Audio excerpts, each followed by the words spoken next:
his private honor, which is what I call the Mulvaney stories in Kipling's many inventions, which is again Mulvaney. New recruits have come in, and Mulvaney's like, I'm sick. I'm sick. I'm gonna be in the hospital for a while now, and leave it all to Othrys to do. Othrys has to whip them into shape.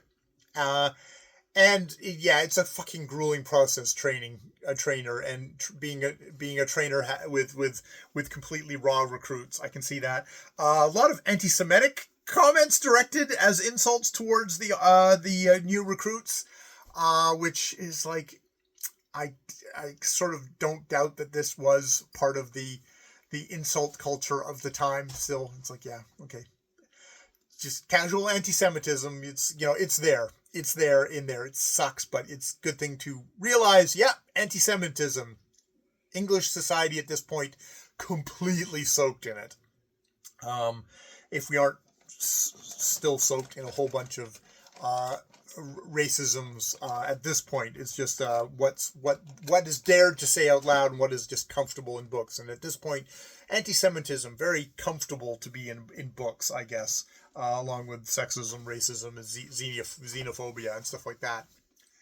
Um, what happens is they do so terrible. They get sent to Fort Amorous to basically just drill these fuckers to death because they displeased the old man, the head of the head of the regiment or whatever.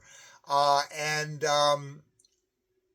there's a particularly grueling thing where the narrator, kind of the Kipling narrator stand-in, he's the one who reports all the stuff that happens to Mulvaney, and the dudes will tell him the story. And that's how we get this.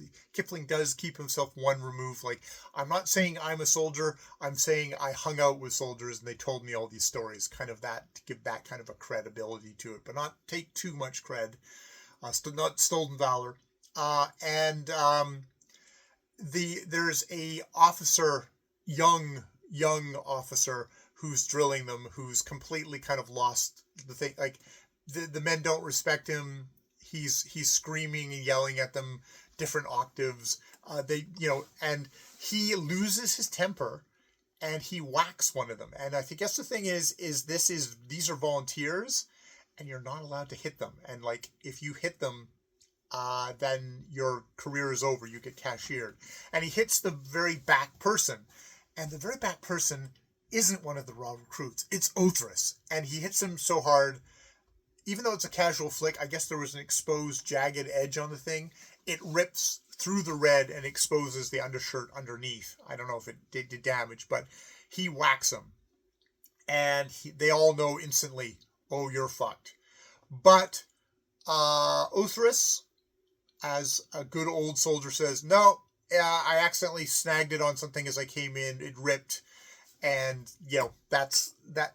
He's basically covering for the officer who's just not cutting the mustard. And that he actually confines to the narrator. It's like, oh God, what should I do? Should I put myself in a different thing, or should I get Othrys to go to a different thing? I can't do that. Or should I, let myself be cashiered, confess more stridently? And the narrator's just like, look, no one gives a fuck about you, no one at all. Like, basically, kind of paints a picture of like how much no one will care about this if you get cashiered.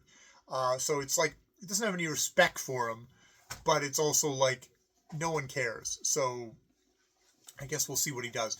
There's a notable section in here, and why I wanted to stop is because the narrator is kind of vaguely watching at the beginning before things turn to shit, and thinking about how, we're training up all these soldiers.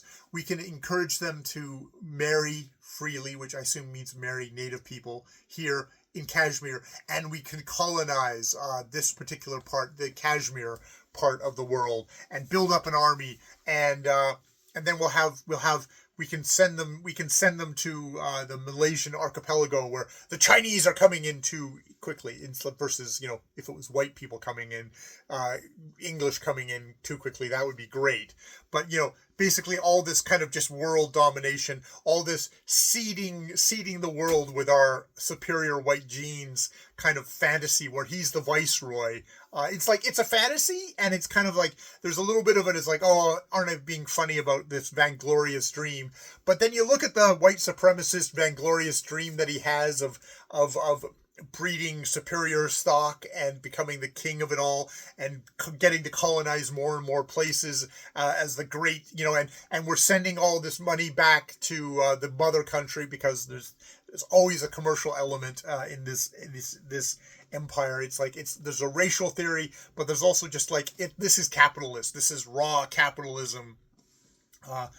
Don't think yourselves that the Americans came up with this first. It's like they're an offshoot of British imperialist capitalism. So yeah, it's just interesting to have that little white supremacist colonial fantasy in the middle of this story, His Private Honor.